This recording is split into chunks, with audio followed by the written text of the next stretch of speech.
মুর্শিদাবাদের যে অবস্থা, মুর্শিদাবাদে ওয়াকফের বিরোধিতা এবং সেই বিরোধিতায় এক এক করে পরিস্থিতি আপনারা দেখেছেন এবং সেই পরিস্থিতিকে আয়ত্তে নিয়ে আসবার জন্য সিআইএসএফ ইতিমধ্যে বলেছেন সেখানে। কিন্তু এই মুহূর্তে সবথেকে বড় চাঞ্চল্য বা সবথেকে বড় পরিস্থিতি যেটা গ্রামের মানুষজন যারা ঘরছাড়া হয়েছেন, সাধারণ মানুষজন যারা ইতিমধ্যেই মুর্শিদাবাদ ছেড়ে সীমান্তে ঠিক লাগোয়া যে অঞ্চলগুলো রয়েছে তার থেকে, আপনারা মালদার ছবি দেখেছেন, নদিয়ার ছবি দেখেছেন, বিভিন্ন জায়গায় তারা ইতিমধ্যে পালিয়ে যেতে বাধ্য হয়েছেন। বিশেষ করে মালদার বৈষ্ণবনগরে পারলালপুর স্কুল, সেখানে গ্রামের মানুষজন পৌঁছে তারা তাদের অসহায়ত্বের কথা বলছিলেন, দীর্ঘ অভিযোগ করছিলেন তারা যে কি অবস্থার মধ্যে পড়েছিলেন, কি ছিল সেই ভয়ঙ্কর রূপ, কিভাবে আক্রমণ চালানো হয়েছে, কি অবস্থা হয়েছিল তাদের, কেন হবে এই পরিস্থিতি, কেন তৈরি হবে এই অরাজকতা, এই প্রশ্ন যখন উঠছে ঠিক এই সময় দাঁড়িয়ে এখনো পর্যন্ত চলছে ওয়াকফের বিরোধিতা। তবে সেই বিরোধিতার ছবি আপনারা দেখতে পাচ্ছেন। যে কেউ বিরোধিতা করতেই পারেন, যে কোনো কিছুর বিরোধ হতে পারে, সংসদীয় গণতান্ত্রিক কাঠামোতে যে কোনো সর্বসাধারণ মানুষ তার বিরোধিতায় যেতেই পারেন, কিন্তু কেন হবে এই ধরনের হিংসাত্মক ছবি, এই প্রশ্নই উঠছে বারবার। আর ঠিক এই প্রশ্নগুলো আরো একবার জোরালো সেই জায়গায় প্রশ্ন রেখে গ্রামের মানুষজন তুলছেন যারা এতদিন ধরে মুর্শিদাবাদে তাদের ভিটে মাটি ছেড়ে এই মুহূর্তে মালদায় আসতে হয়েছে। দেখুন একটু শোনাই, যারা আশ্রয়হীন আজকে মালদায়, তারা বলছেন একমাত্র ভরসা কেন্দ্রীয় বাহিনী, যারা এই মুহূর্তে মুর্শিদাবাদে অন্ততপক্ষে ভরসার জায়গা এনে দিতে পেরেছেন। তবে যারা পালিয়ে এসছেন তাদের মুখ থেকে মালদায় কি বক্তব্য এই আশ্রয়হীনদের, শুনুন। আমাদের গ্রামের 150 বাড়ি অগ্নিসংযোগ হয়েছে, লুটপাট হয়েছে, বাড়িতে কিছু নাই, যে যেটা পড়ানো পড়েছিল সব কিছু ওই পড়ে নিয়ে এসছে, কেউ আসে না। ঘটনা ঘটার পরে কাউন্সিলর এসছিল, এবার ওরা যখন চলে যায় তখন আবার লুটপাট হয়ে যায়। বেছে বেছে ওই মারছে, বোম চালাচ্ছে, ইট পাথর চালাচ্ছে, দিয়ে আমরা ভয়ে কিছু করতে পারি না, বাড়িতে পারি না, ঘর থেকে দিয়ে জানের হুতাশে আমরা চলে এসেছি। এই হচ্ছে অভিজ্ঞতা, এই হচ্ছে এক এক করে বক্তব্য, বহু অভিযোগ। এ তো কয়েকটা আপনারা শুনলেন মাত্র, আরো অভিযোগ শোনাবো, দীর্ঘ অভিযোগ। কিভাবে অগ্নিসংযোগ করা হয়েছে, কিভাবে মারধর করা হয়েছে, কিভাবে ভাঙচুর করা হয়েছে, কাউন্সিলর কি করেছেন, এক এক করে প্রতিক্রিয়ায় তারা তাদের বক্তব্য রেখেছেন। শোনাবো তাদের আরো অভিযোগ, শুনুন। আমাদের আছে মেম্বার আছে, তো এত যে অত্যাচার হচ্ছে তো কিছু তো বলছে না। ইট চালাচ্ছে, বম চালাচ্ছে, গেটের সব কাঁচ ভেঙে দিল, এরকম যা তা ভাষা করে গাল দিচ্ছে। রাজা কিছু বলবে না, ও যে একটা মেম্বার আমার গ্রামের চেয়ারম্যান আছে, কিছুই বলে না। ওই অত্যাচার না সহ্য করতে পারে, সারাদিন ঘরে সব ঢুকে থাকলাম, খাওয়া দাওয়া বন্ধ, হাঁড়ির ভাত হাঁটে থেকে গেল। কাউন্সিলরের নাম কি? ওর নাম রাজা। কোন দলের জানেন? এই 4 নম্বর ওয়ার্ডের। কোন পার্টি করে?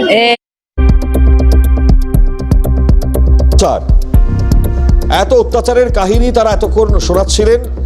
আজ খুব স্বাভাবিকভাবেই যন্ত্রণা বলুন, রাগ বলুন, খুব স্বাভাবিক তাদের মনের ভেতর এই মুহূর্তে যে প্রশ্নগুলো ডুকরে ডুকরে হয়তো উঠছে, তারা এই প্রশ্ন এই মুহূর্তে রাখছেন, তারা এই অভিজ্ঞতার কথা শেয়ার করছেন।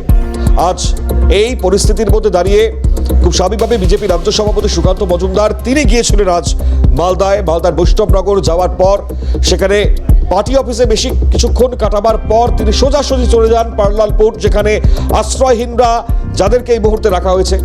গতকাল আপনারা শুনছিলেন, এক এক করে প্রতিক্রিয়া আপনাদেরকে শোনাচ্ছিলাম। খুব স্বাভাবিকভাবেই জেলা শাসক তিনি তার বক্তব্যে রাখছিলেন, এই বক্তব্যই বলছিলেন যে বেশ কিছু মানুষ এসছেন, আরো মানুষ আসতে পারেন, তার জন্য সমস্ত ব্যবস্থাপনা তারা করছেন।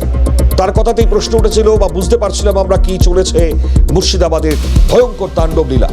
ঠিক সেই জায়গা থেকে দাঁড়িয়ে আজ বিজেপি রাজ্য সভাপতি সেখানে পৌঁছবার পর, তাদের সঙ্গে দেখা করবার পর কি প্রতিক্রিয়া দিয়েছেন, শুনুন।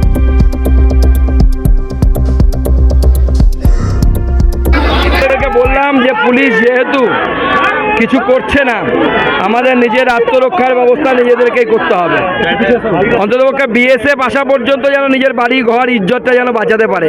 আদালতে যাব, আদালতে গিয়ে আমরা বলবো যে যাদের বাড়িঘর ভেঙে দেওয়া হয়েছে তাদেরকে যেন ক্ষতিপূরণ দেওয়া হয়।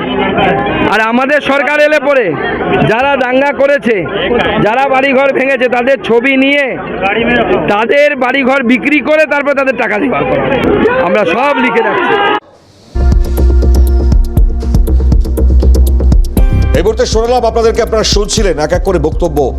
সুকান্ত মজুমদার তিনি পার্টি অফিস থেকেই কন্ট্রোল রুম খুলেছেন, 4টি নাম্বার তিনি শেয়ার করেছেন, যেখানে দাঁড়িয়ে যারা আজ ঘর ছাড়া অসহায় মানুষ মুর্শিদাবাদ থেকে সোজা পালিয়ে আসতে বাধ্য হয়েছেন, আজ তাদের জন্য বা আপনারা যে কোনো মুহূর্তে যারা এই অসহায়ের মুখোমুখি হয়েছেন, এই পরিস্থিতির শিকার হয়েছেন, তারা এই কন্ট্রোল রুমে ফোন করতে পারেন। একাধিক নাম্বার যেটা বলছিলাম, সেই নাম্বার এই মুহূর্তে দেওয়া হয়েছে এবং এই জায়গা থেকে দাঁড়িয়ে যে কোনো সময় যে কোনো পরিস্থিতি মোকাবিলা করবার জন্য বিজেপির তরফ থেকে উদ্যোগ নেওয়া হচ্ছে। গুরুত্বপূর্ণ সেই ছবি আপনাদেরকে দেখাচ্ছি এবং ইনফ্যাক্ট সুকান্ত মজুমদার তিনি টেলিফোনে কথা বলছেন, আপনাদেরকে দেখাচ্ছি যে কয়েকটি নাম্বার এই মুহূর্তে স্ক্রিনে আপনারা দেখতে পাচ্ছেন। এই প্রত্যেকটি কন্ট্রোল রুমের নাম্বার। বিজেপির তরফ থেকে নির্যাতিত মানুষ যাতে এখানে অভিযোগ জানাতে পারে, তার জন্য এই কন্ট্রোল রুম, এই অভিযোগ সোজা স্বরাষ্ট্র দপ্তরে পাঠিয়ে দেওয়া যাবে। এই কন্ট্রোল রুমে সমস্যা বলবার পর এটা বলছিলেন সুকান্ত মজুমদার তিনি তার প্রতিক্রিয়ায়। খুব স্বাভাবিকভাবেই এই কন্ট্রোল রুম, তাতে আর কতগুলো ফোন বা আম পাবলিক তারাই বা আরো কি বলছেন সেগুলো তো অবশ্যই পরবর্তী সময় আরো দেখাবো আপনাদেরকে, শোনাবো আপনাদেরকে। তবে তার আগে আরো একবার ছবিটা দেখাচ্ছি। ভারতীয় জনতা পার্টি তাদের তরফ থেকে কন্ট্রোল রুম, 4টি নম্বরে যারা অভিযোগ জানাবেন সরাসরি সেই অভিযোগ কেন্দ্রীয় স্বরাষ্ট্র দপ্তরে পাঠিয়ে দেওয়া হবে। তার জন্যই এই কন্ট্রোল রুম তার আয়োজন করেছেন বিজেপি রাজ্য সভাপতি সুকান্ত মজুমদার। দেখাচ্ছি আপনাদেরকে, জানাচ্ছি আপনাদেরকে। এবং এই কন্ট্রোল রুমের মাধ্যমে অবশ্যই দীর্ঘ এই পরিস্থিতির যারা শিকার হয়েছেন সেই পরিস্থিতি মোকাবিলা করা সম্ভব হবে। কারণ এই মুহূর্তে পাশে দাঁড়ানো সব থেকে বড় দরকার। যেভাবে আতঙ্ক, যেভাবে ঘরছাড়া হয়েছেন, যেভাবে দীর্ঘ তারা তাদের অভিযোগগুলোকে সামনে নিয়ে এসছেন, যে ভয়ঙ্কর স্মৃতি, সেই ভয়ঙ্কর স্মৃতি বা অভিজ্ঞতার মুখোমুখি বা সম্মুখীন হয়েছেন তারা, আজ সমস্ত কিছু হারিয়ে আজ অসহায় তারা। আমরা অবশ্যই জানবার চেষ্টা করব সুকান্ত মজুমদার তিনি পৌঁছলেন সেখানে, কন্ট্রোল রুম খুলেছেন, এক এক করে একটু জানবার চেষ্টা করব। সাধারণ মানুষের সঙ্গে কথা বলবার পর সুকান্ত মজুমদার আর কি বললেন। শোভক রয়েছেন টেলিফোন দ্বারা আমাদের প্রতিনিধি। শোভক, গুরুত্বপূর্ণ এই মুহূর্তে আমরা দেখাচ্ছি কন্ট্রোল রুম ভারতীয় জনতা পার্টির তরফ থেকে উদ্যোগ নিয়ে খোলা হয়েছে এবং একই সঙ্গে সুকান্ত মজুমদার তিনি ভিজিট করলেন, আজকে কথা বললেন যারা আজ ঘর ছাড়া। কি বলছিলেন তিনি? আর সুকান্ত মজুমদার আজকে যখন পার্লালপুর হাই স্কুলে যান, তখন সাধারণ মানুষের উচ্ছ্বাস ছিল। শুধু মুর্শিদাবাদের যে এলাকার মানুষরা, যারা ধুলিয়ান এলাকার মানুষরা যারা এখানে এসেছেন, তারা শুধু না, আশপাশের বৈষ্ণবনগর এলাকার সাধারণ মানুষও প্রায় কয়েক হাজার মানুষ ছিল। সুকান্ত মজুমদার পার্লালপুর হাই স্কুলে প্রবেশ করেন এবং ভয়ঙ্কর দাঙ্গায় ক্ষতিগ্রস্ত হওয়া মানুষদের সাথে দীর্ঘক্ষণ কথা বলেন। মানুষরা একাধিক অভিযোগ জানান, তার কাছে সমস্ত অভিযোগ তিনি নথিবদ্ধ করেন। তিনি জানিয়েছেন দ্রুত তারা আদালতের দ্বারস্থ হবেন। পাশাপাশি আজকেই তিনি কেন্দ্রীয় স্বরাষ্ট্র মন্ত্রকের সাথে কথা বলবেন। পাশাপাশি তিনি অভিযোগ করেছেন যে বিএসএফকে সঠিকভাবে কাজ করতে দেওয়া হচ্ছে না, বিএসএফকে বসিয়ে রাখা হচ্ছে এবং সাধারণ মানুষের সাথে কথা বলে রাজ্য সরকারের ভূমিকা নিয়ে একরাশ ক্ষোভ প্রকাশ করেন সুকান্ত মজুমদার। বেশ, একেবারে শোভক, আরো একটু জানবার চেষ্টা করব যে তুমি তো সকাল থেকে ছবিগুলো দেখিয়েছো, আমাদেরকে জানিয়েছো বিস্তারিত। কন্ট্রোল রুম, যে কন্ট্রোল রুম খোলা হয়েছে, তাতে অভিযোগ এসছে এখনো পর্যন্ত কোনো রকম বার্তা পাচ্ছিলে?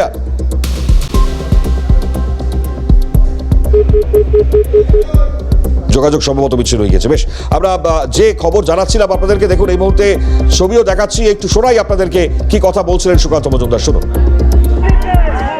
পর্যন্ত আমরা বিএসএফ পাঠানো পর্যন্ত নিজেদেরকে বাঁচিয়ে রাখতে হবে, তো আমরা বিএসএফ পাঠাবো।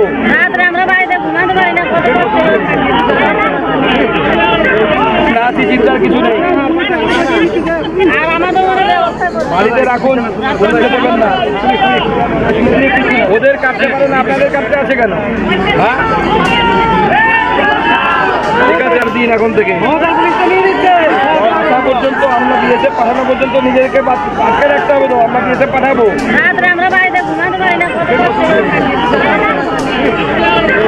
না, চিন্তার কিছু নেই, বাড়িতে রাখুন, দেবেন না।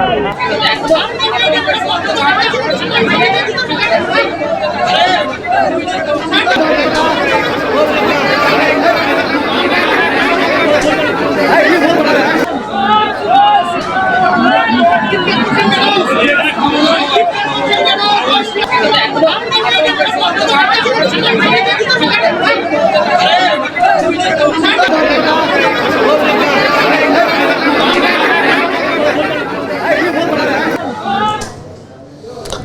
শোনাচ্ছিলাম আপনাদেরকে খুব তাৎপর্যপূর্ণ সুকান্ত মজুমদারের বেশ কিছু বক্তব্য, এবং এই বক্তব্যের মধ্যে তিনি বলছিলেন যে সব কিছু লেখা রয়েছে, কে কোথায় কি করলো সমস্ত ডিটেলস তিনি ইতিমধ্যেই লিখে রেখেছেন।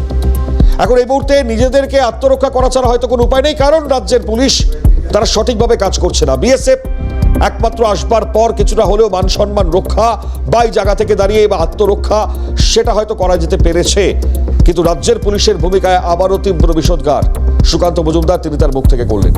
আজ বিজেপির তরফ থেকে দাঁড়িয়ে যে কন্ট্রোল রুম খোলা হয়েছে, যেখানে স্বরাষ্ট্র দপ্তরের সঙ্গে একেবারে সরাসরি হয়তো যোগাযোগ স্থাপন করবেন, সেই বার্তাই দেওয়া হয়েছে বিজেপির তরফ থেকে। কারণ এই কন্ট্রোল রুমে নির্দিষ্টভাবে 4-5টি নাম্বার, সেই 4-5টি নাম্বার আপনারা স্ক্রিনে দেখতে পাচ্ছেন, এবং সেই নাম্বারে ফোন করলে পরে সরাসরি স্বরাষ্ট্র দপ্তরের কাছেই অভিযোগ জমা পড়ে যাবে। তাই যারা সাধারণ মানুষ যারা এই অবস্থার মুখোমুখি হলেন, তারা সেখানে যে দীর্ঘ অভিযোগ জানাবেন তা হয়তো বলাই বাহুল্য।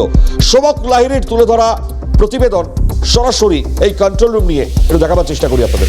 দেখুন, নির্যাতিত মানুষদের জন্য বিজেপির পক্ষ থেকে খোলা হয়েছে কন্ট্রোল রুম। এই হলো বিজেপির জেলা কার্যালয়, যেখানে এই কন্ট্রোল রুম খোলা হয়েছে, এবং এই কন্ট্রোল রুমের মাধ্যমেই এখানে কমপ্লেন নথিভুক্ত হবে, এবং সেই কমপ্লেন সরাসরি পাঠিয়ে দেওয়া হবে স্বরাষ্ট্র মন্ত্রকে।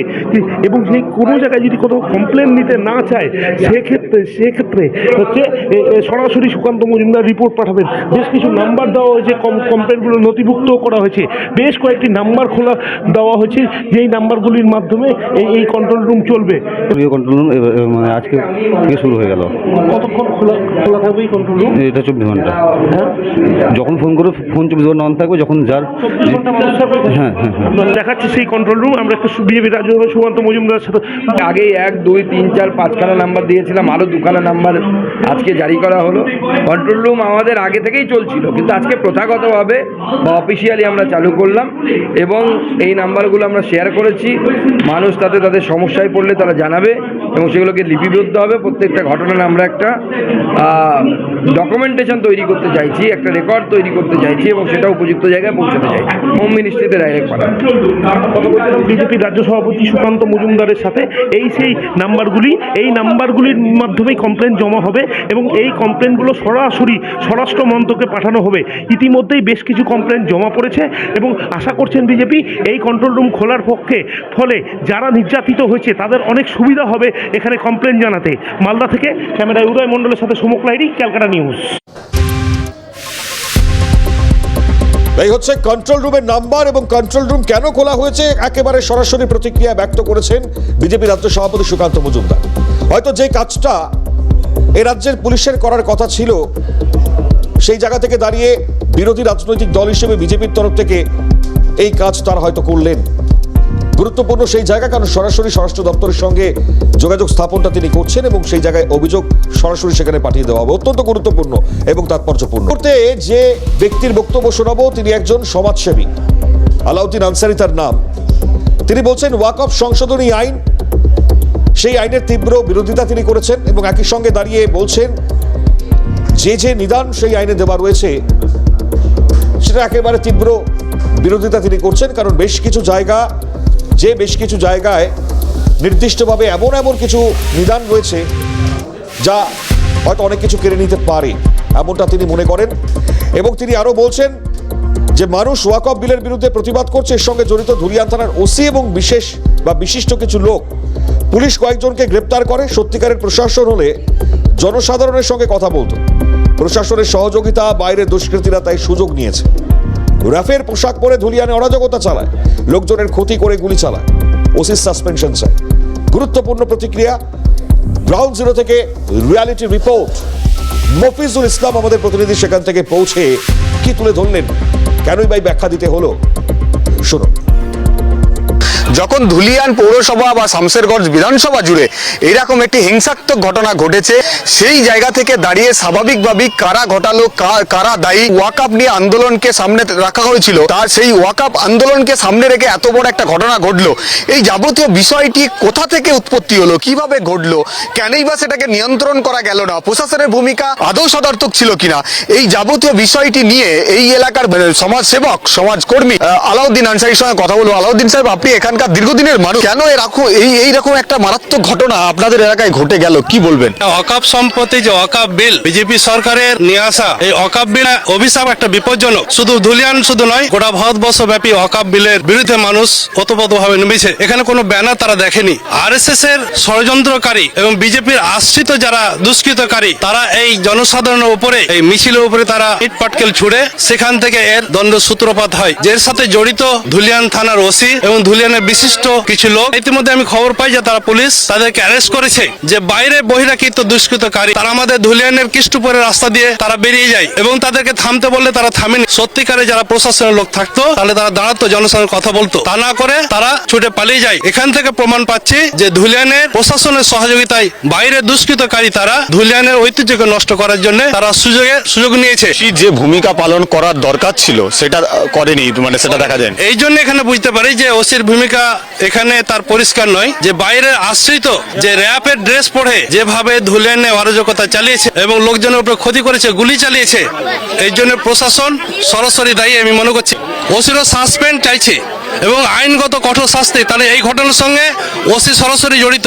বিভিন্ন ফুটেজে দেখা যাচ্ছে বাচ্চা ছেলে কয়েকজন যারা লুটপাট করছে, এরকম ভিডিও। এরা কারা? এরা সমাজের দুষ্কৃতকারী যারা দোকানপাট লুটপাট করেছে। মানে সেই মিছিলে কিছু দুষ্কৃতিও ভিড়ে গেছিল। দুষ্কৃতকারী ভিড়ে গেছে, যেমন লুটপাট হয়েছে, দুষ্কৃতকারী করেছে, ঘর বাড়ি নষ্ট হয়নি, পাশাপাশি দোকানপাট লুটপাট হয়েছে, আগুন লাগানো হয়েছে, ভাঙচুর হয়েছে। এটা প্রশাসনের কাছে আবেদন রাখছি এবং রাজ্য সরকারের কাছে, যারা ইতিমধ্যে বাইরে দুষ্কৃতকারীদের দ্বারাই ধুলিয়ানের মানুষ আক্রান্ত হয়েছে এবং গোপনে যাদেরকে উঠানো হয়েছে রাতের অন্ধকারে, তারা কোথায় আছে, কিভাবে আছে, তাদের গার্জেনদেরকে প্রশাসনের তরফ থেকে অবগতি করা হোক।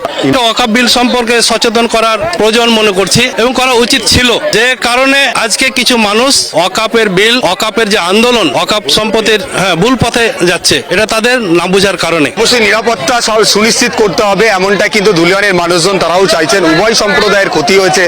এই যে ঘটনা ঘটেছে, সেই ঘটনায় হিংসা এবং যে তাণ্ডব চলেছে, তাতে উভয় সম্প্রদায়ের মানুষই কিন্তু সমানভাবে ক্ষতিগ্রস্ত হয়েছে। যে ভ্রাতৃত্ববোধ ধুলিয়ানে ছিল সেটা সম্পূর্ণভাবে নষ্ট হয়ে গিয়েছে। কিন্তু ওয়াকাপকে সামনে রেখে যে আন্দোলন করতে গিয়ে এই ধরনের ঘটনা ঘটেছে, সেই ওয়াকাপ সম্পর্কে প্রত্যেকটা মানুষের সম্যক ধারণা আনার জন্য সমাজের যাদের দায়িত্ব তাদের আরো বেশি করে প্রচার করা দরকার, এমনটা কিন্তু সমাজকর্মী হিসাবে আলাউদ্দিন আনসারী সাহেব তিনি নিজেও মনে করেন।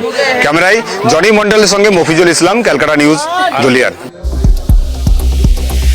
দেখুন, শুধু আলাউদ্দিন আনসারি নন, তাহিদুল ইসলাম এসডিপিআই সম্পাদক, তার বক্তব্য যে কথা আমরা শুনতে পাচ্ছি তাও খুব তাৎপর্যপূর্ণ। ইতিমধ্যে আপনারা শুনলেন যে এই গোটা পরিস্থিতিতে কাদের বিরুদ্ধে তিনি সরাসরি অভিযোগ আনছেন, কারা এর পেছনে থাকতে পারে, এবং এই যে মানুষকে বা বিশেষ গোষ্ঠীকে বোঝানো বা বার্তাটা দেওয়া, একদম ঠিক ওয়াকফ সংশোধনী আইন, সেই আইনে কি কি বলা রয়েছে সেটা নিয়ে হয়তো বোঝাবার জায়গা ঠিক হচ্ছে না।